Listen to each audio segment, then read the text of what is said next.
नमस्कार मित्रांनो, माझ्या लेट्स कुक चॅनलमध्ये तुमचं पुन्हा एकदा स्वागत। चला तर मग आज आपण बनवूया शेवग्याच्या शेंगाची भाजी।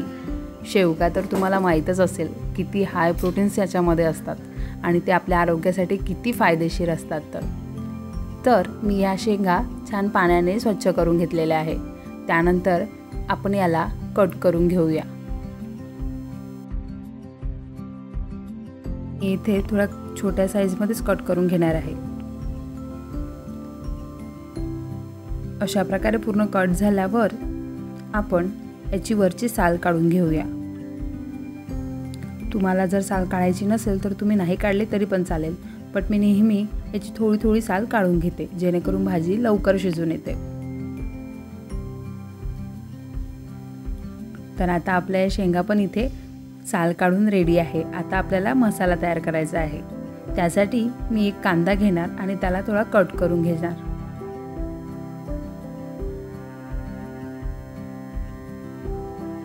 कट करून घेतल्यावर आपण हा कांदा एका पॅन मध्ये 1 चम्मच तेल घालून भाजून घेऊ। सोबतच 5-6 लसणाच्या पाकळ्या आणि थोडं अद्रक घालूया। त्यानंतर यामध्ये थोडे शेंगदाणे आणि थोडे तीळ घालून घेऊ।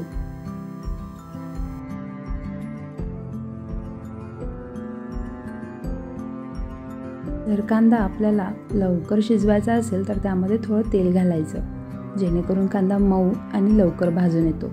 त्यानंतर थोडं खसखस घालून आपण परतून घेऊ आणि आता हे भाजलेलं सगळं आपण मिक्सरमध्ये बारीक करून घेऊ। सोबतच थोडी कोथिंबीर घालायची आणि छान बारीक असं मिक्सरमध्ये बारीक करून घ्यायचं। आता आपण भाजी तयार करणार, तर त्यासाठी मी इथे 2-3 चम्मच तेल घातलेलं आहे आणि त्यामध्ये थोडी मोहरी आणि थोडं जिरं घालायचं।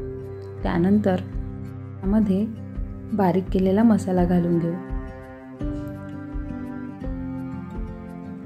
मसाला थोडा लालसर झाला की आपण त्याच्यामध्ये काही सुखे मसाले घालून घेऊया। आपण त्यामध्ये थोडं हळद, लाल मिर्च पावडर, धनिया पावडर, थोडं जिरं पावडर घालून घेऊया आणि छान परतून घेऊ जोपर्यंत याला तेल सुटत नाही तोपर्यंत।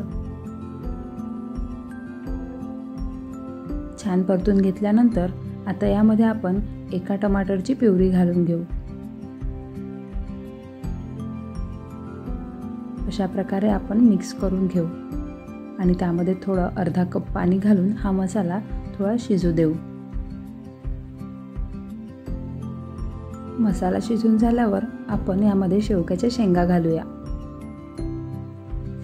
आणि थोडं चवीनुसार इथे मीठ घालून घेऊया।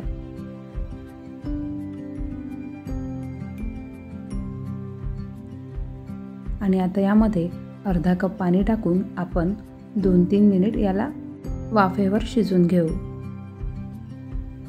आता इथे छान तेल सुटलेलं आहे आणि आता आपल्याला यामध्ये 1 किंवा 1.5 ग्लास पाणी घालायचं आहे आणि याला पुन्हा झाकण ठेवून आपण या शेंगा शिजू देऊ।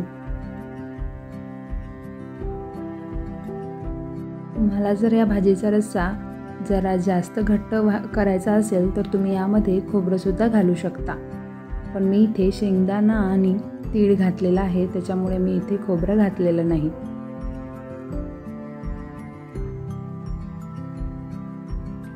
दहा ते 15 मिनिट मीडियम फ्लेमवर या शेंगा शिजल्यानंतर अशा प्रकारे छान वरती येतात। इथे ही शेवग्याच्या शेंगाची भाजी बनवून तयार आहे।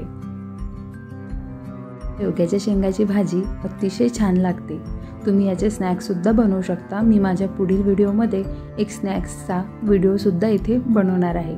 तर कशी वाटली माझी ही शेवग्याच्या शेंगाची भाजी? आवडली असेल तर घरी नक्कीच बनवा आणि मला कमेंट करून सांगा। आणि आता आपण यामध्ये थोडी कस्तुरी मेथी आणि थोडा गरम मसाला घालूया आणि ही गरमागरम सर्व करून घेऊया।